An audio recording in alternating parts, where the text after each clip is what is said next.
Hello friends, this is Ashwini Sadhana Arjun और हम लोगों ने इंडियन पिनल कोड का चैप्टर 4 जो है सेक्शन 76 से 106 तक जो जनरल एक्सेप्शन दिए हुए हैं उसको हम लोगों ने लास्ट लेक्चर में स्टार्ट किया।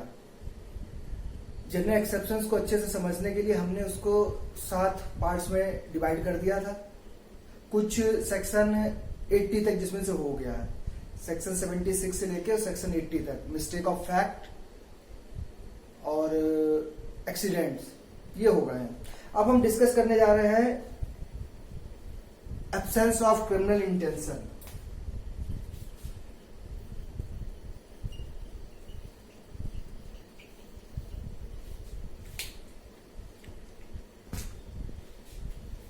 एब्सेंस ऑफ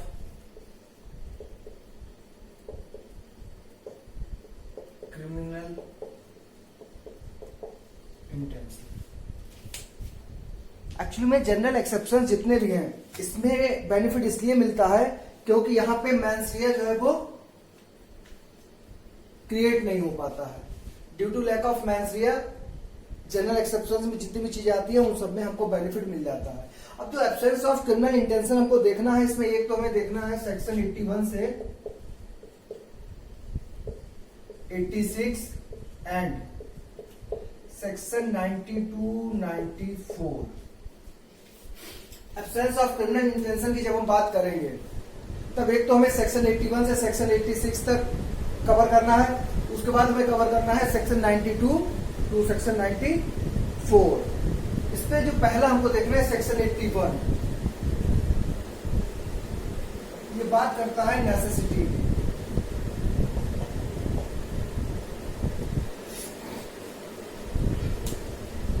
नेसेसिटी क्या है? ये आवश्यकता है, जरूरत है।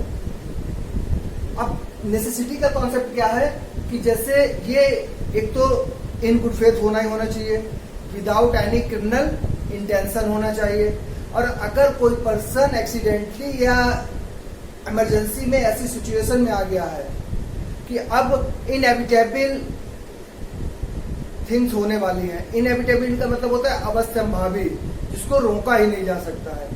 मान लो कोई एक पर्सन है एक्स,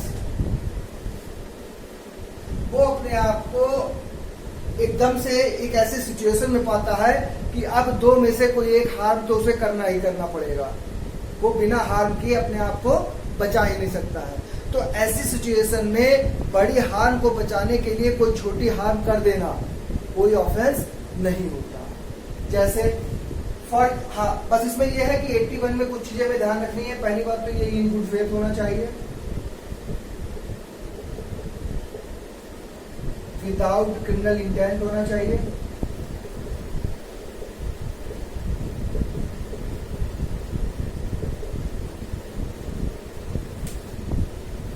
अगर कोई पर्सन अपने आप को ऐसी सिचुएशन में पाता है कि कोई ना कोई हार्म तो उसे करना ही पड़ेगा, तो अगर वो बड़ी हार्म को बचाने के लिए कोई छोटी हार्म कर देता है तो लॉ ये कहता है कि ये नेसेसिटी है और उसने कोई ऑफेंस नहीं किया। जैसे मान लो एक्स जो है, एक्स कोई गाड़ी लेके जा रहा है या जहाज लेके जा रहा है और इसको जब पता लगता है कि सामने ये जो है वो कोई पहाड़ी आ गई है या कोई चीज आ गई है, अब इसके सामने केवल ये ऑप्शन है, ये मान लीजिए इतनी लंबी है, अब ये राइट साइड तो जा ही नहीं सकता है। अगर राइट साइड जाएगा तो ये जहाज टकराएगा ही टकराएगा। और मान लीजिए इस जहाज में 500 लोग हैं, अब इसके पास एक ही ऑप्शन है कि ये लेफ्ट में जाए बचाने के लिए इसको, लेकिन लेफ्ट में क्या प्रॉब्लम है, एक यहाँ पे छोटी सी नाव है जिसपे कि 5 लोग हैं। अब अगर ये इन 500 लोगों को बचाने के लिए और कोई दूसरा ऑप्शन इसके पास नहीं होना चाहिए, अब ये ना हो कि लेफ्ट में नाव है और राइट में ये बच के जा सकता था, लेकिन ये कहे कि नहीं तो लेफ्ट में गए, इसके अलावा जो इसने एक्ट किया है उसके अलावा और कोई ऑप्शन इसके पास नहीं होना चाहिए। अब एक्स अगर इन 500 लोगों को बचाने के लिए इधर से जाता है और अगर ये नाव के 5 लोगों को मार देता है, ये कहा जाता है कि एक्स ने कोई ऑफेंस नहीं किया। क्यों? क्योंकि किसी भी बड़ी हार्म को बचाने के लिए अगर छोटी हार्म करनी पड़ जाए तो वो कोई ऑफेंस नहीं है। कंडीशन यही है कि उसके अलावा और कोई ऑप्शन उसके पास नहीं होना चाहिए। And whether that person has any other option to save that harm will depends upon the facts and case, or we can say fact and circumstances of the case. और ये केस टू केस क्या करेगा, vary कर जाएगा.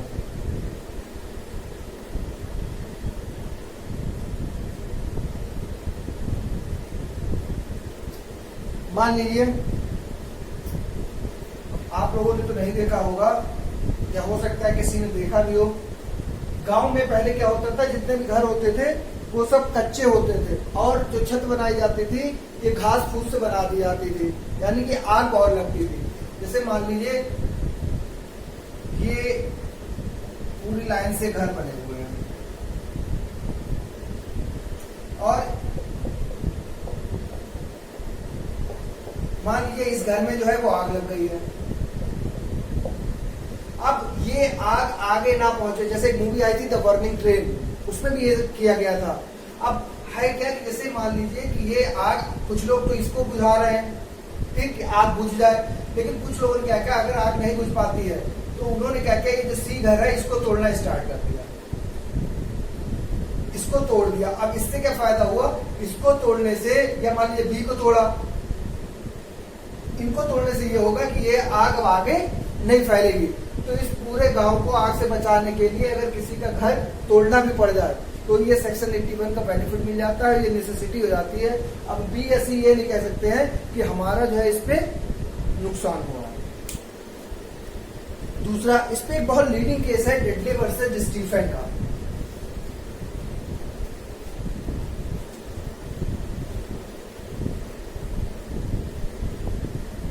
डेडले versus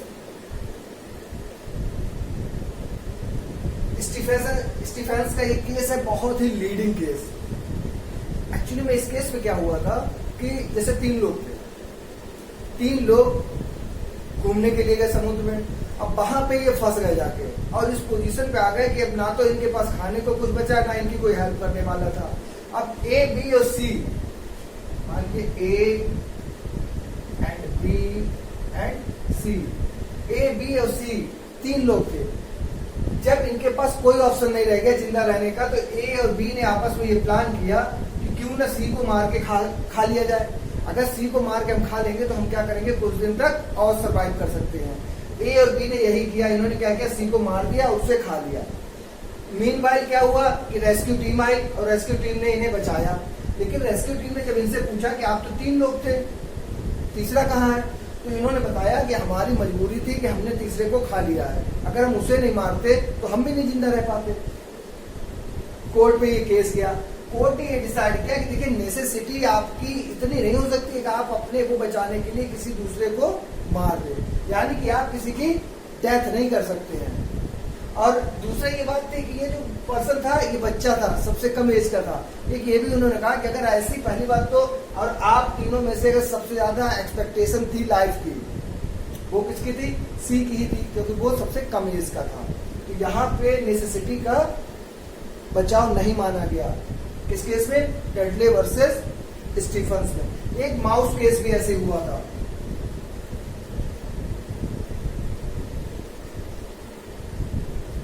ये mouse case के नाम से जाना जाता है. इसमें क्या हुआ था, एक शिप जा रहा था, उसमें कई लोग थे, उनका कई लगेज भी था.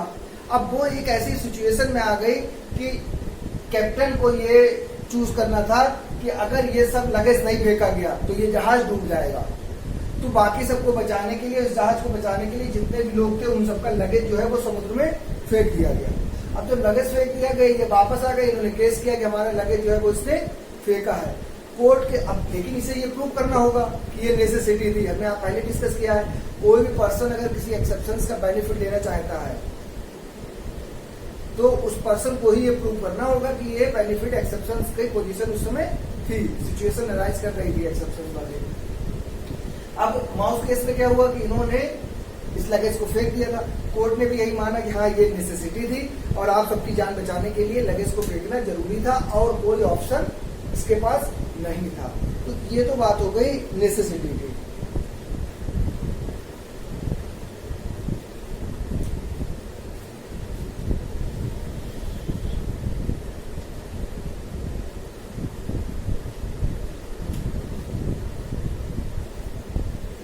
आता है इसी में एक्ट ऑफ चाइल्ड।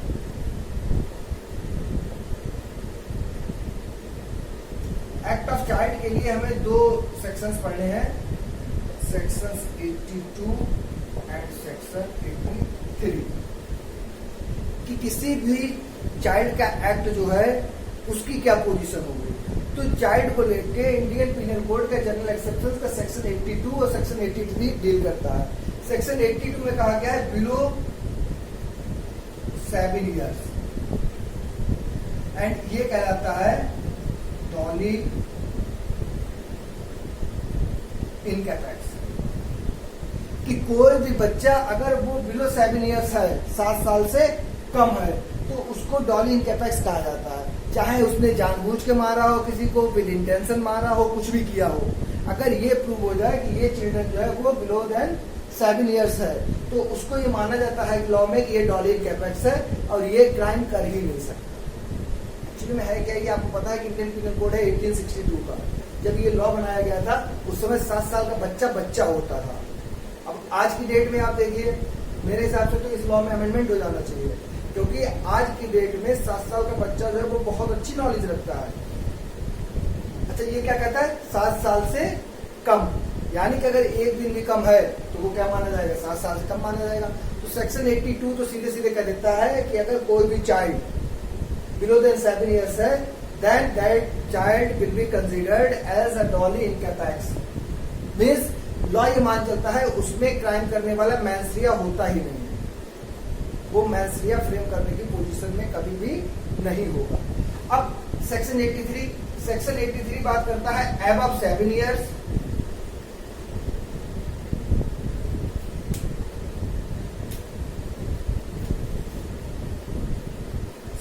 to 12। ये कहता है 7 साल से ज्यादा हो और 12 से कम हो, यानी कि 7 साल से 12 साल तक के बीच के बच्चे की पोजीशन क्या होगी, उसको हम क्या कहेंगे। तो यहाँ पे इन्होंने ये डिसाइड कर रखा है कि if a child above 7 years and below 12 years, then the liability of that child will depend upon the understanding of the child, or we can say whether the child is in position to understand the consequences of his or her act, then that child will be held liable. But if the child is not in position to understand what will be the effect or what will be the consequences of the act, then that child will not be held liable।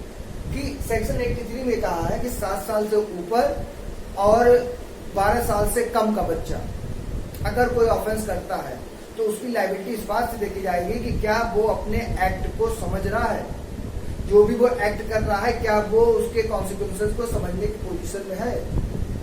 अगर उसकी understanding इतनी है कि वो act को समझ रहा है तो वो लायबिल होगा, अगर उसकी अंडरस्टैंडिंग नहीं है तो वो लायबिल नहीं होगा।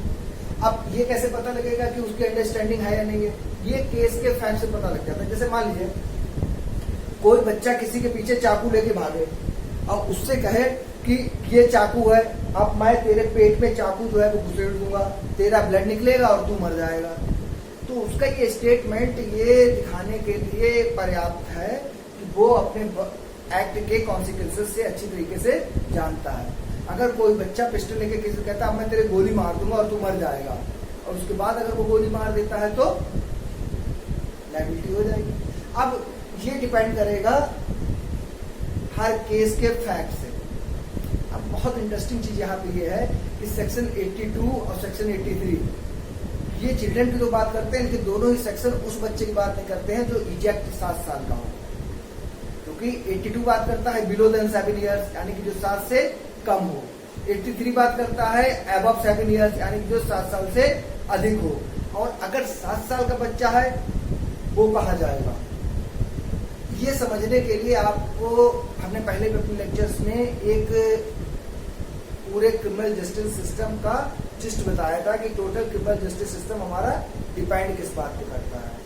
देखिए क्रिमिनल जस्टिस सिस्टम हमारा डिपेंड करता है इस बात पे कि चाहे 100 गुनहगार छूट जाए कोई बात नहीं, लेकिन किसी भी बेगुनाह को सजा नहीं होनी चाहिए। मतलब प्रिजम्पशन ऑफ इनोसेंस जो है वो प्रिवेल करती है हमारे यहाँ। जब तक कि बियॉन्ड एनी डाउट कोई पर्सन गिल्टी प्रूव नहीं हो जाता है, तब तक court will presume that innocence of person. Court ये मान चलेगा कि ये पर्सन जो है वो इनोसेंट है। कब तक? जब तक कि बियॉन्ड एनी डाउट उसकी गिल्ट प्रूव नहीं हो जाती। यानी कि हमारा क्रिमिनल जस्टिस सिस्टम जो है ये बेनिफिट किसको देता है? एक्यूज्ड को देता है। जैसे क्रिकेट में आप देखते हैं बेनिफिट ऑफ डाउट किसको दिया जाता है? बैट्समैन को दिया जाता है। ऐसे ही बेनिफिट ऑफ डाउट यहाँ किसको दिया जाता है? एक्यूज्ड को दिया जाता है। इसीलिए बेनिफिट देने के लिए जो इजेक्ट 7 इयर्स का चाइल्ड होगा वो हमेशा कहाँ फॉल करेगा? 82। जो ठीक 7 इयर्स का चाइल्ड है वो कहाँ पे जाएगा? 82 में। यानी कि ठीक 7 साल का बच्चा अगर कोई ऑफेंस करता है तो उसको हम क्या मानेंगे? डोली इनकैपेक्स। डोली इनकैपेक्स मतलब होता है कि वो कैपेबल ही नहीं है ऑफेंस करने के लिए। इस पे केवल इतना देखना है आपको।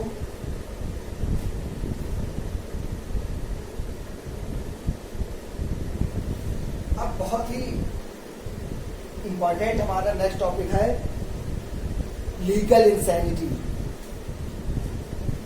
या हम कह सकते हैं एक्ट ऑफ एन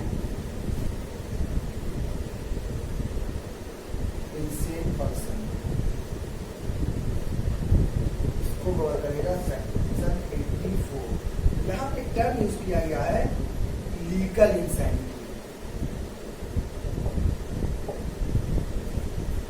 देखिए, अगर कोई पर्सन जो इंसेन है, of unsound mind, or we can से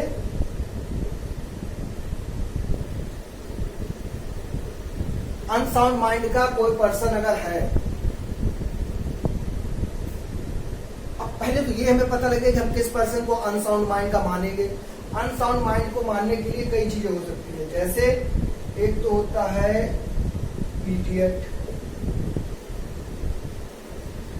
एक हो सकता है ल्यूनेटिक, एक हो सकता है जो जानता ही नहीं है अपने आप को,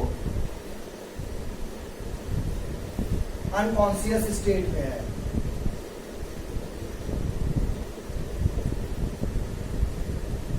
और एक इंटॉक्सिकेटेड पर्सन जो होता है। इसके लिए अलग से सेक्शन भी है। जैसे कोई इडियट का मतलब होता है टेम्परेरी। अगर कोई पर्सन कुछ समय के लिए अनसाउंड माइंड होता है तो उसको इडियट कहते हैं। ल्यूनेटिक होता है मेंटल डिसऑर्डर से रहता है। अनकॉन्शियस मतलब होता है कभी कभी जैसे नहीं नींद में चलने की आदत है किसी को, अब कोई नींद में चल रहा है उसको पता ही नहीं है, कॉन्शियस ही नहीं है। एक्चुअली में ये जितने भी डिफरेंसेस हैं ये इसलिए बचाव देते हैं क्योंकि हमें पता है कि mens rea is a very important part to fix the liability of a person under criminal law. अब यहाँ पे चाहे इडियट हो, ल्यूनेटिक हो, अनकॉन्शियस स्टेट हो या इंटॉक्सिकेटेड पर्सन हो, ये सब अनसाउंड माइंड कहे जाते हैं। लेकिन बहुत इंपॉर्टेंट चीज ध्यान रखनी है, under section 84 the term is used legal insanity, not mental insanity.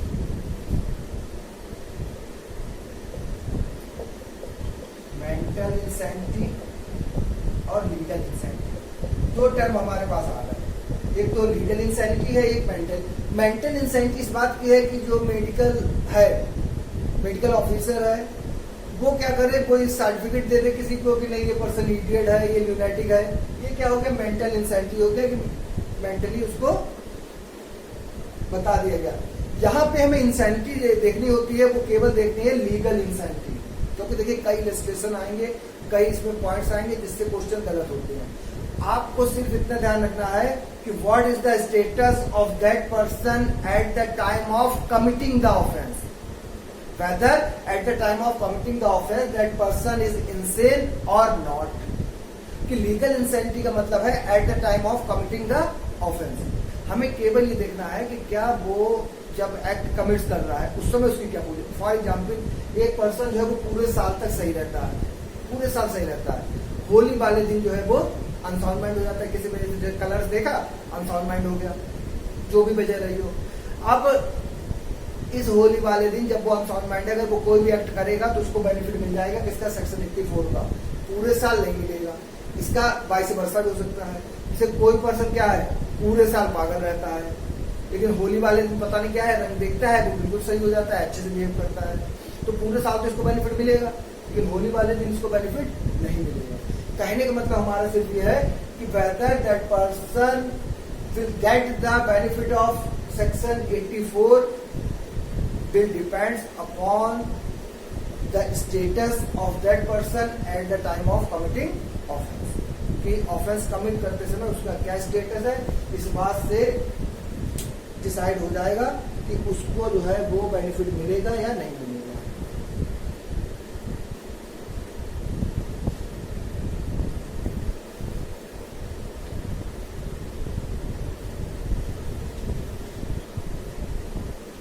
यहीं पे एक बहुत अच्छी चीज है, आर वर्सेस अर्नाल्ड का केस हुआ था 84 पे ही है ये, आर वर्सेस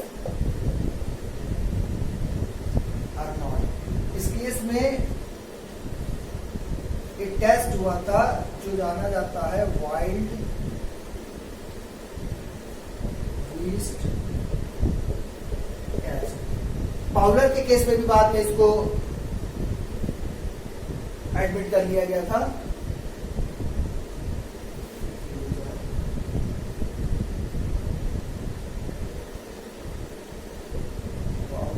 ये होगा स्पेलिंग अलग अलग दे रखी है, कहीं पे डब्ल्यू दे रखा है, कहीं पे पीस दे रखा नाम है, तो इसमें आप बस पाउलर ध्यान रखिएगा कि पाउलर के केस में भी इस चीज को एडमिट किया गया था।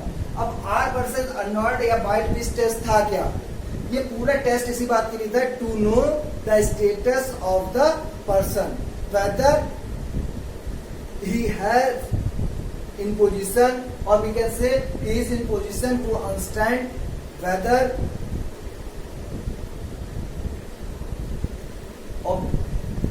we can say he is in position to know what will be the consequences of his or her act। कि वाइल्ड ईस्ट टेस्ट का मतलब केवल अंडरस्टैंडिंग का पता लगाने के लिए है, ये चेक करने के लिए है कि क्या वो इस पोजीशन में है कि समझ सके कि वो जो कर रहा है उसके एक्ट का कॉन्सिक्वेंस क्या होंगे, इफेक्ट क्या होंगे, तो ये वाइल्ड ईस्ट टेस्ट कहलाता है, ये ध्यान रखना आपको। पूरा जो ये हमारा केस रूल है इंसैनिटी का, ये डेवलप हुआ था मैकनॉटन के केस में। एक केस हुआ आर वर्सेस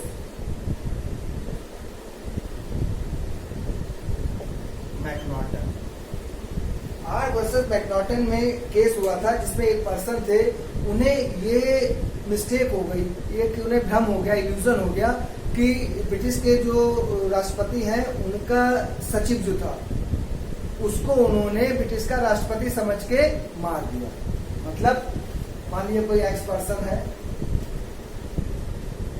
यहाँ पे कोई ब्रिटिश के प्रेसिडेंट है और उनका सेक्रेटरी है मान लीजिए।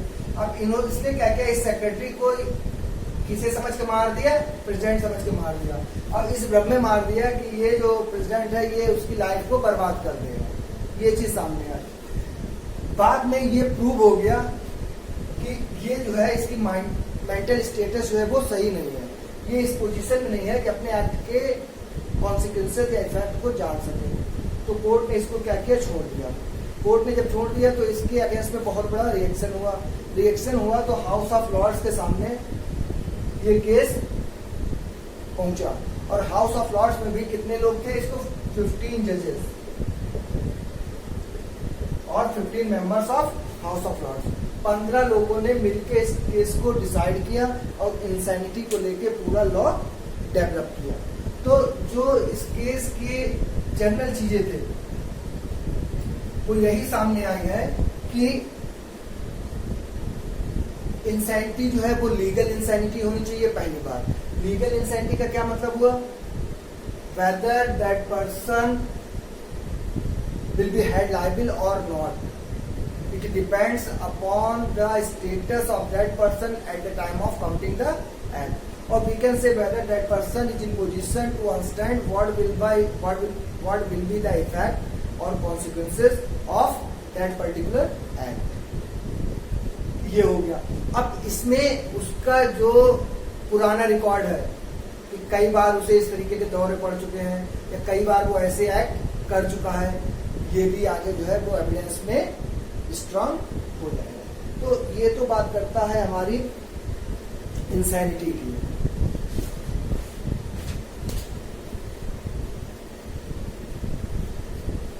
नेक्स्ट आता है एक्ट ऑफ इंटॉक्सिकेटेड पर्सन।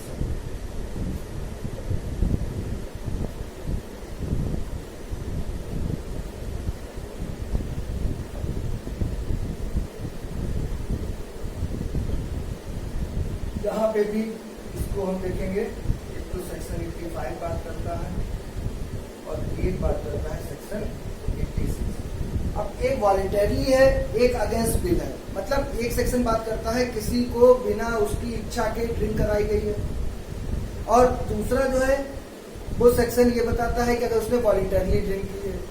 तो अब हमें ये याद रखने के लिए मेहनत नहीं करनी पड़ेगी कि सेक्शन 85 किसकी बात करता है और सेक्शन 86 बात करता है। क्योंकि आपको पता है कोई भी ड्रिंक करता है तो सबसे पहले उसको लोग उसकी इच्छा के अगेंस्ट कि अरे नहीं ले लो, कुछ नहीं होता है। और जब वो लेने लगता है तो धीरे धीरे क्या होगा, अब तो वो आदी हो गया तो अपनी इच्छा से पीने लगेगा। तो सेक्शन 85 बात करता है अगेंस्ट विल, और ये बात करता है वॉलंटरली के।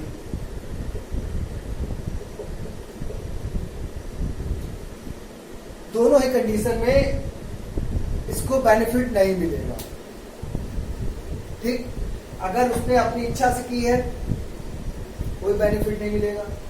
नहीं, अगर उसने जैसे अपनी इच्छा से की है तब तो बेनिफिट नहीं मिलेगा। और अगर उसे जबरदस्ती कराई गई है तब भी बेनिफिट उसे तब मिलेगा अगर ये प्रूव हो जाए कि वो कोई भी नॉलेज नहीं रखता है। मतलब वो इस पोजीशन में पहुंच गया है जो पोजीशन 84 में दी गई है कि वो अपने द्वारा किए गए किसी भी एक्ट को, उसके कॉन्सिक्वेंसेस को, उसके रिजल्ट्स को जानने की पोजीशन में ही नहीं है। 2 लीडिंग केस इस पे हैं।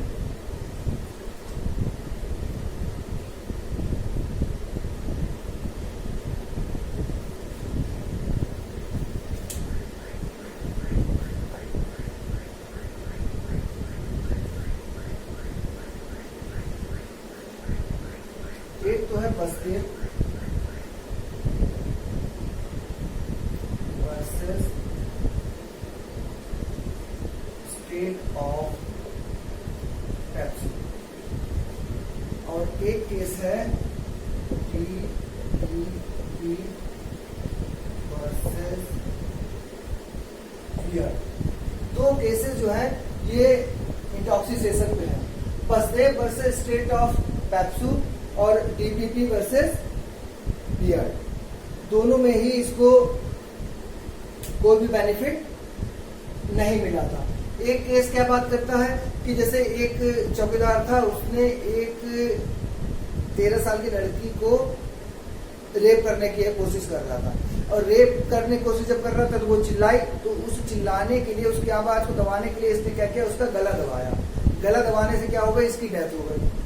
इसके बाद इसने बेनिफिट क्या लिया कि हमें जो है वो इंटॉक्सिकेशन का बेनिफिट दे दिया जाए। क्यों? क्योंकि हम जो है वो इतनी ज्यादा ड्रिंक किए हुए थे कि हमें आइडिया नहीं था हम क्या कर रहे हैं।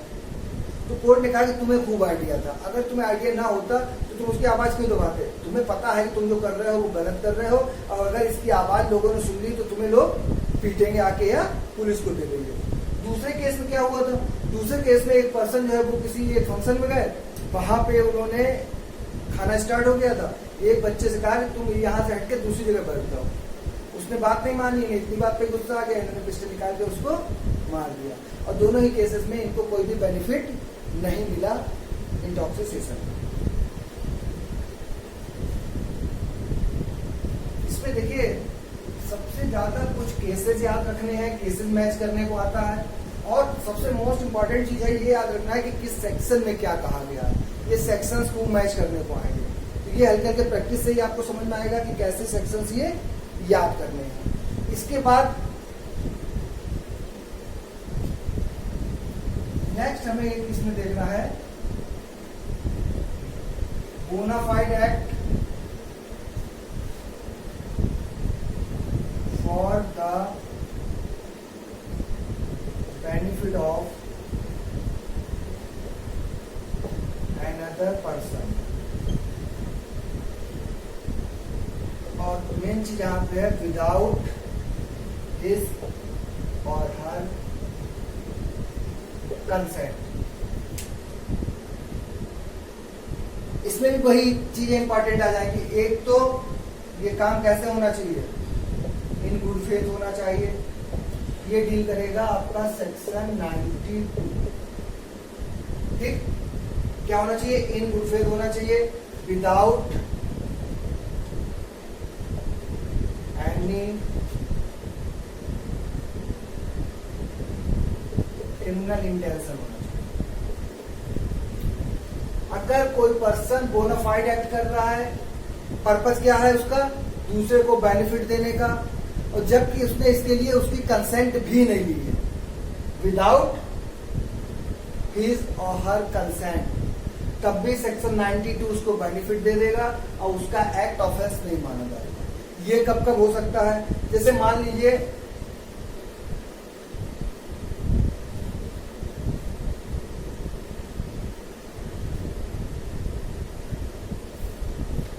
इसके रजिस्ट्रेशन देखते हैं।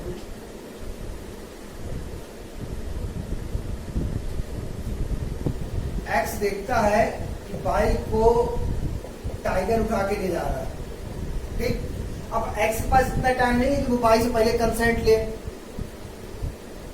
अब एक्स बिना बाइक की कंसेंट के गुड फेथ में, बिना किसी क्रिमिनल इंटेंशन के और दूसरे की जान को बचाने के लिए गोली चलाता है टाइगर पे, और गोली टाइगर को न लग के बाइक को लग जाती है, बाइक की डेथ हो जाती है। एक्स ने कोई ऑफेंस नहीं किया, एक्स को बेनिफिट कहां मिल जाएगा, section 92 of Indian Penal Code. Good faith पे काम कर रहा है, without any criminal intent to save the life of other person. या मान लीजिए कोई पर्सन एक्स है, ये घोड़े से गिर गया,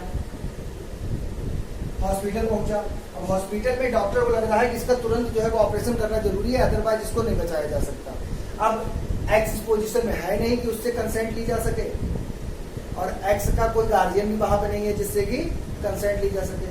अब अगर डॉक्टर गुड फेथ में इसकी जान बचाने के लिए कोई ऑपरेशन करता है, एक्स की डेथ हो जाती है, कोई इंजरी हो जाती है, तो डॉक्टर लायबिल नहीं है।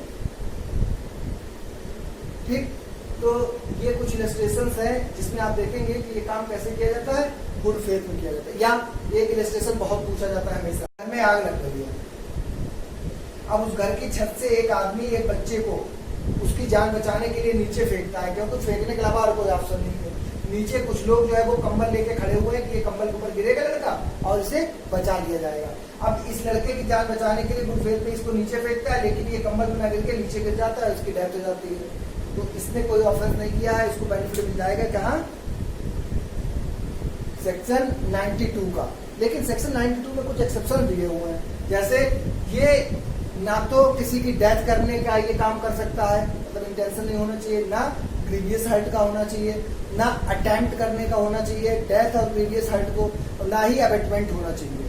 क्या क्या नहीं होना चाहिए, डेथ, ग्रीवियस हर्ट, उसका अटेम्प्ट और उसकी अबेटमेंट। अब अबेटमेंट क्या होता है, ये हम लोग सेक्शन 107 से आगे पढ़ेंगे, जिसमें दूसरे को उकसाया जाता है कि कुछ काम करने के लिए। इसके बाद एक पॉइंट आता है इसमें, कम्युनिकेशन।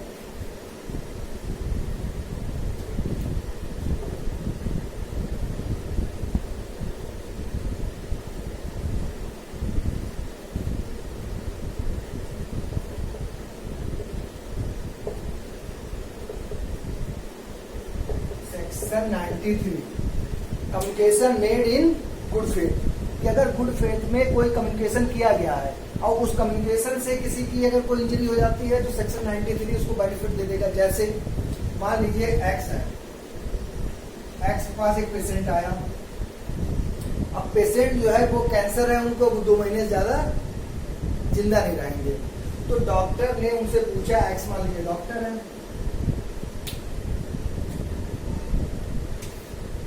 एक्स जो है ये डॉक्टर है। अब एक्स ने पी से पूछा कि क्या आपके साथ कोई और है, इन्होंने कहा नहीं है। बोले क्या आप किसी को बुला सकते हैं जिससे हम जरूरी बात कर सके, क्यों, क्योंकि पहली बात तो डॉक्टर ऐसी बात डायरेक्ट पेशेंट को नहीं बताएगा, क्योंकि हो सकता है इस बात को सुनते पेशेंट को कोई हार्म हो जाए। अब पी कहते हैं कि हमारा तो कोई है ही नहीं, हम अकेले हैं। अब इस कंडीशन में एक्स अगर कोई कम्युनिकेट कर देते हैं पी को कि भाई आपको तो जो है, जैसे मुन्ना भाई MBBS आपने देखी होगी, उसमें वो उसी को बता देते हैं। अब अगर पेशेंट को ये बताया जाता है कि आपको कैंसर है, आप भाई 2 महीने ज़्यादा नहीं बचेंगे, और ये सुन के अगर पेशेंट को कुछ हो जाता है तो एक्स की कोई लायबिलिटी नहीं है। बेनिफिट कहाँ मिलेगा? Section 93 of Indian Penal Code. लेकिन यहीं पे अगर एक इलस्ट्रेशन ले लें दूसरा, फिर एक्स डॉक्टर है, फिर पेशेंट है, फिर इसको कैंसर है, इसको दिखाने के लिए एक्स तो इधर हो गए, मान लो वाई और जेड 2 लोग आए हैं बाहर। एक्स ने पूछा पी से, क्या तुम्हारे साथ कोई और भी है? बोले हाँ मेरे पिताजी है, मेरा भाई है, बाहर बैठे हैं, बुलाए उन्हें? कहते नहीं बुलाओ मत, तुम ही समझ लो, मेरे पास इतना टाइम नहीं है जो हम सबसे बात करें। और एक्स इसको बता दे कि तुम्हें जो कैंसर है तुम मर जाओगे। अब अगर एक्स को कोई हार्म हो जाएगा तो पी को कोई हार्म होगा तो एक्स इसके लिए सेक्शन 93 का बेनिफिट नहीं ले सकते। क्यों? क्योंकि ये कम्युनिकेशन आप तब कीजिए जब आपके पास और कोई ऑप्शन ना हो। तो ये तो मतलब कहने का मतलब है गुड फेथ में हो, और गुड फेथ आपको पता ही है क्या होता है। सेक्शन 52 में गुड फेथ का मतलब है प्रॉपर केयर एंड कॉशन। तो यहाँ पे प्रॉपर केयर प्रूव भी नहीं हो रही है, प्रॉपर केयर आपकी प्रूव भी नहीं होगी तो आपको बेनिफिट भी नहीं मिलेगा।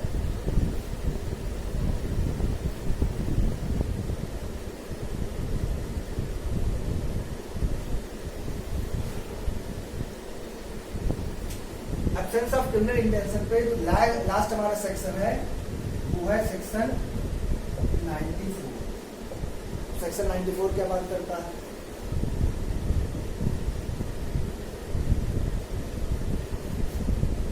ये बात करता है एक्ट डन अंडर कंपल्सन और एनी थ्रीट। किसी कंपल्सन में या किसी थ्रीट में अगर कोई एक्ट किया गया है तो वहां भी सेक्शन 94 का बेनिफिट मिलेगा। लेकिन सेक्शन 94 बहुत इंपॉर्टेंट है। क्यों?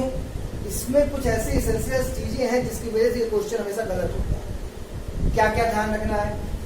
पहली बात कि सेक्शन 94 का बेनिफिट लेने के लिए आप ना तो किसी की डेथ कर सकते हो, एक चीज, या ऐसा कोई ऑफेंस जो अगेंस्ट द स्टेट है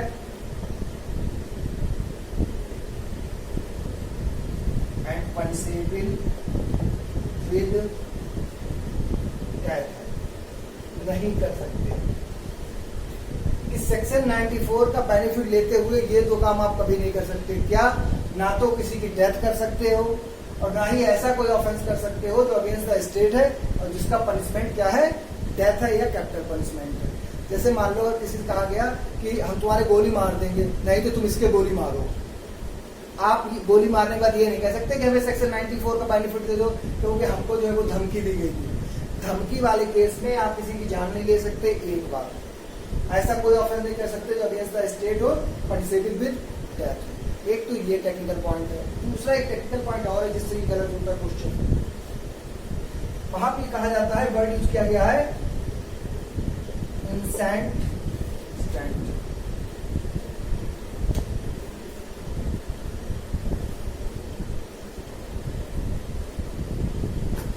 यहां पे एप्रीहेंशन होना चाहिए। और एप्रीहेंशन किस चीज का होना चाहिए? इंस्टेंट डेथ का। यहां टेक्निकलिटी है जहां से क्वेश्चन गलत होता है।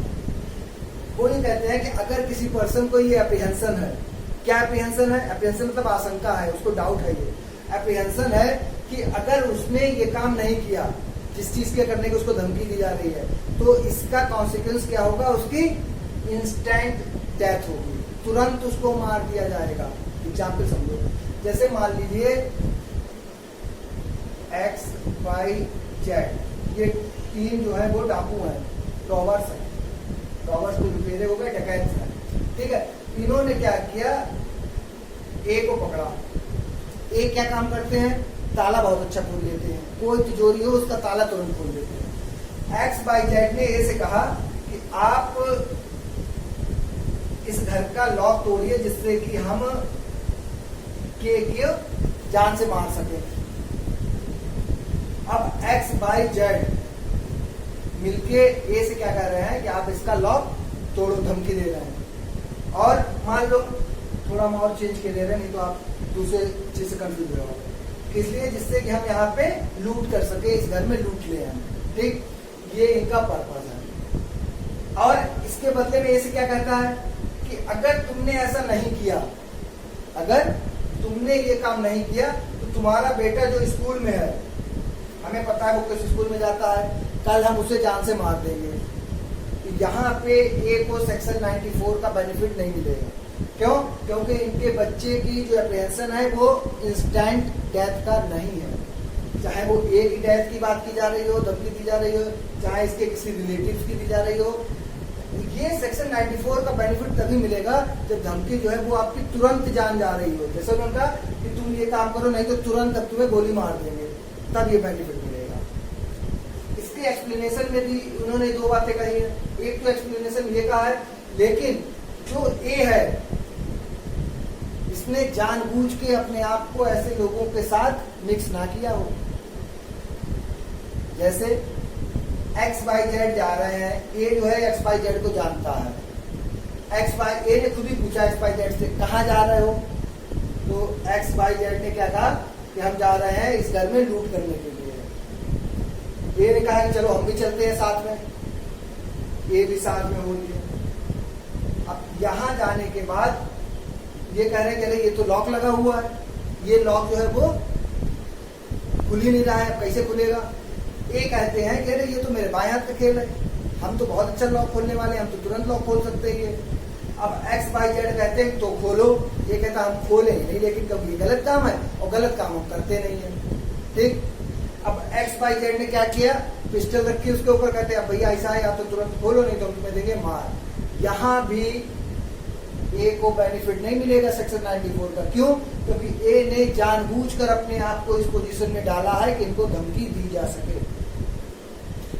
लास्ट इलस्ट्रेशन जो इसका है वो ये कहता है कि सेम यही है कि कुछ लोग जो है डाकू की टोली है, वो किसी लोहार को ब्लैक स्मिथ जो है उसको ले जाता है ताला तोड़वाने के लिए और उसको तुरंत मारने की धमकी देता है। अब ऐसी पोजीशन में अगर वो लोहार उस ताले को तोड़ देता है तो उसमें कोई ऑफेंस नहीं है। तो ये कुछ सेक्शंस हैं, एक बार में ये तैयार नहीं होंगे। जितनी टेक्निकलिटी हो सकती थी अपनी तरफ से तो पूरी कोशिश की आपको बता दें। इवन देन इसको आपको 2-3 बार पढ़ना पड़ेगा। फिर भी अगर किसी तरीके कोई डाउट रह जाता है तो मेरा व्हाट्सएप नंबर आपके पास है, चाहे आप व्हाट्सएप नंबर पे अपना क्वेश्चन पूछ लीजिए, चाहे आप चैनल पे पूछ लीजिए। और अगर आपने चैनल अभी तक सब्सक्राइब नहीं किया तो इसको सब्सक्राइब कर लीजिए और शेयर कीजिए अगर आपको अब ये लेक्चर समझ में आए।